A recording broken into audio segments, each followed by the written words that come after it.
Good afternoon.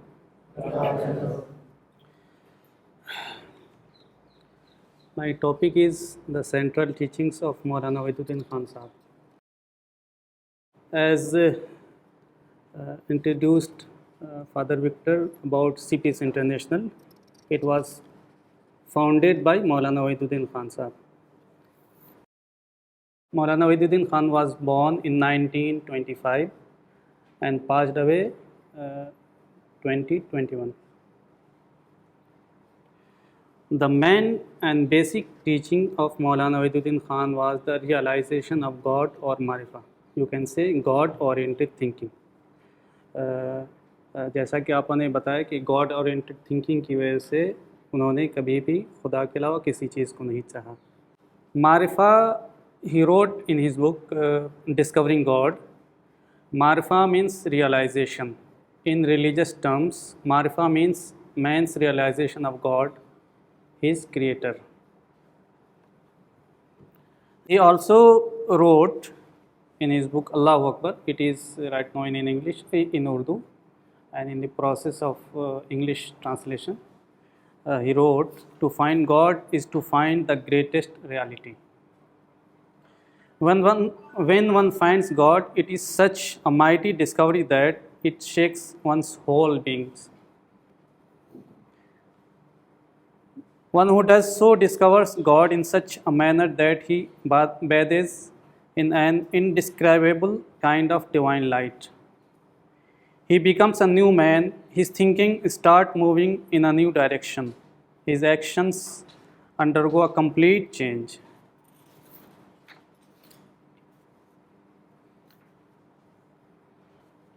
मौलाना ने अपनी एक स्पीच में कहा था कि ज़िंदगी में मेरे लिए उस दिन का इंतज़ार है जबकि अल्लाह रब्बुल आलमीन बराह रास्त तौर पर इंसान के सामने ज़ाहिर होगा और ख़ुशी और हैरत की आंसुओं के साथ मैं उसका इस्तक़बाल करूँगा. यानी I am waiting for a day when God appear for every man and I welcome him with weeping eyes and happiness. The other thing of his main teaching is simple living, high thinking. मौलाना ने हमेशा simple living गुजारी है. जैसा father Victor जानते हैं, उन्होंने कभी भी कोई लग्जूरियस लाइफ नहीं गुजारी है. लेकिन थिंकिंग आप उनकी किताब पढ़ें तो आपको समझ में आ जाएगी कि थिंकिंग कैसी थी.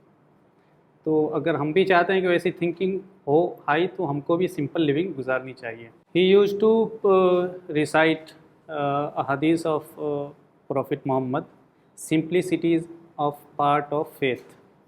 Simplicity is part of faith.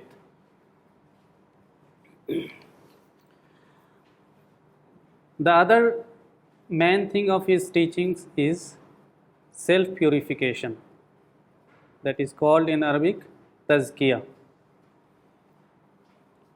He wrote in his book Discovering God, it is necessary for every believer to purify himself. Without purification, that caliber of personality which is called in Quran a God-oriented personality cannot be developed. Tazkiyah can be attained only through a divine living act. The real means of attaining the ends of Tazkiyah is for a person to reflect on the sign of God, signs, S-I-G-N-S, sign of God. Activate his thinking and through continuous reflection or pondering, discover the deeper realities of things. This discovery is spiritual for a person who is a seeker of Tazkiyah. For instance, suppose you see a bird. This reminds you of this saying of the Prophet that the hearts of people of paradise will be like the heart of birds.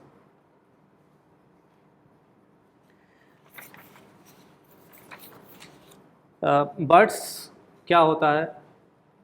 They have no negative thinking, no malice, nothing, anything except happiness, chirping, positive thinking.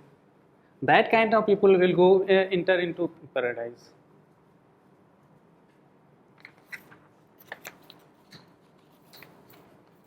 مولانا نے اپنے ایک writing میں لکھا تھا، اس دنیا میں سب سے بڑی کامیابی یہ ہے کہ آدمی یہاں اس طرح زندگی گزارے کہ اس کے دل میں کسی کے خلاف ذرا بھی نگیٹو تھاٹ نہ ہو.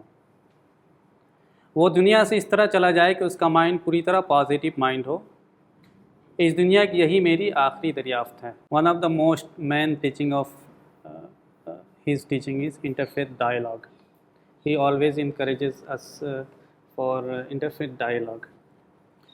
Even a professor of JNU, Jawaharlal Nehru University, Amitabh Mottu, wrote after his demise, a great champion of interfaith dialogue and harmony.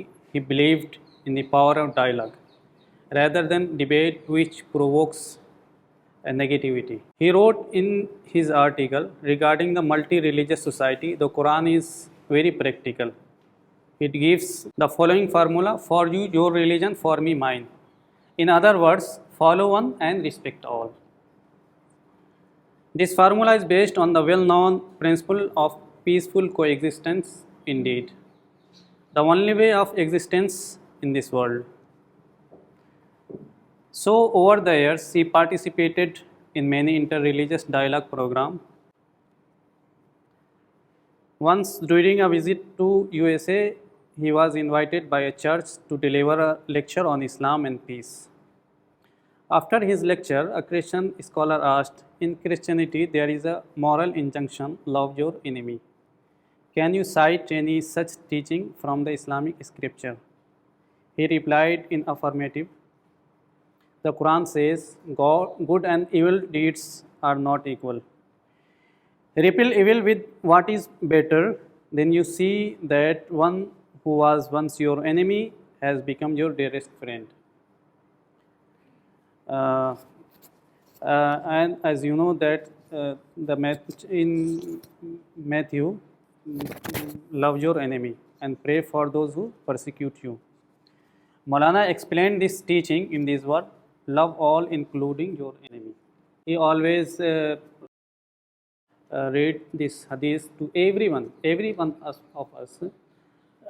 All creatures are part of God's family. All creatures are part of God's family.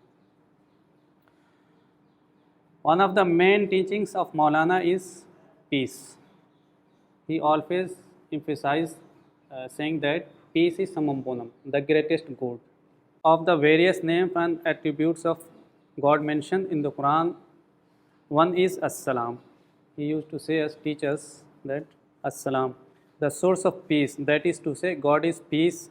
Similarly, in a hadith recorded in Sahih al-Bukhari, the Prophet observed that God himself is peace.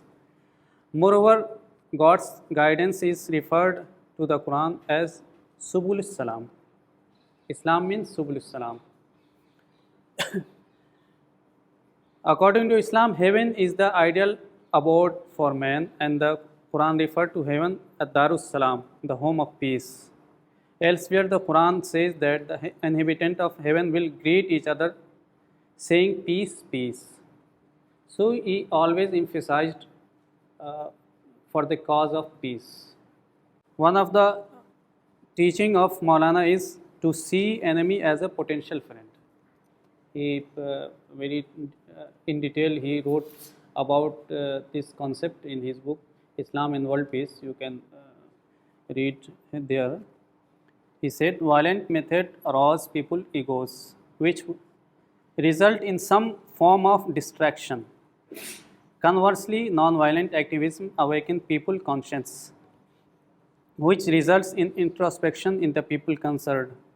This brings about miraculous result, and in the word of Quran, good and evil deeds are not equal. Repel evil with what is better, then you see that one who was once your enemy has become your dearest friend. This means that an enemy is not an enemy. Rather, he is a potential friend, and it is by adopting the peaceful methods that we will be able to convert this potential friend into an actual friend. Solution to terrorism. He always recites these words: the sun is not allowed to overtake the moon, or does the night or pass the day. Each runs in its own orbits. It is God will that everything should move in its own orbits. All astronomical bodies act accordingly, never clashing with one another on their course. If a person were to apply this principle in his life, everyone would operate in his or her own given sphere, thus rectifying the friction which exists in human society. On the other hand, if a person follows his own desires, he comes into conflict with his fellow man, which causes trouble in domestic and international arenas. مولانا کے بیٹے لکھتے ہیں doctor ثانی اسنان خان صاحب کہ مولانا کی جو باتیں مجھے پسند آئی وہ یہ ہیں. ان کی سوچ پازیٹیو تھی، نگیٹو تھنکنگ سے بہت دور تھے، ٹائم کو پریشیس سمجھنا، انسانیت سے محبت کرنا، یہ ماننا کہ آپس میں سب بھائی بھائی ہیں، پیس، نان وائلنس، کمیونل ہارمنی، برادران وطن سے آخری حد تک ویل وشنگ کا ایٹیٹیوڈ رکھنا، ہر موقع پر دعا کرنا، خدا پر مکمل بھروسہ کرنا. مولانا ہمیشہ دعا مانگتے تھے، وہ موت کو اکثر یاد کرتے تھے. ان کی زندگی کا فارمولہ تھا زندگی گزارو سادہ مگر اعلیٰ سوچ والے بنو. وہ اکثر اٹھتے بیٹھتے فطرت کے عجائبات پر غور کرتے تھے، کائنات اور روزمرہ کے واقعات کو اللہ کی یاد کا ذریعہ بناتے تھے. کسی سے کوئی شکایت نہیں، نہ کسی کے خلاف کسی قسم کا کوئی کانفلکٹ تھا. کسی سے کوئی تکلیف پہنچ جائے تو اس کے لیے دعا کرتے تھے. ہر طرح کے منفی سوچ سے دور تھے. ان تمام باتوں کو صرف ایک جملے میں کہا جائے تو یہ ہوگا کہ مولانا ہمیشہ ہمیں خدا اور life after death oriented life گزارنے کی تعلیم دیتے تھے. یہ مولانا کی چند بیسک ٹیچنگز تھی جو میں نے آپ کے سامنے پیش کی. Thank you.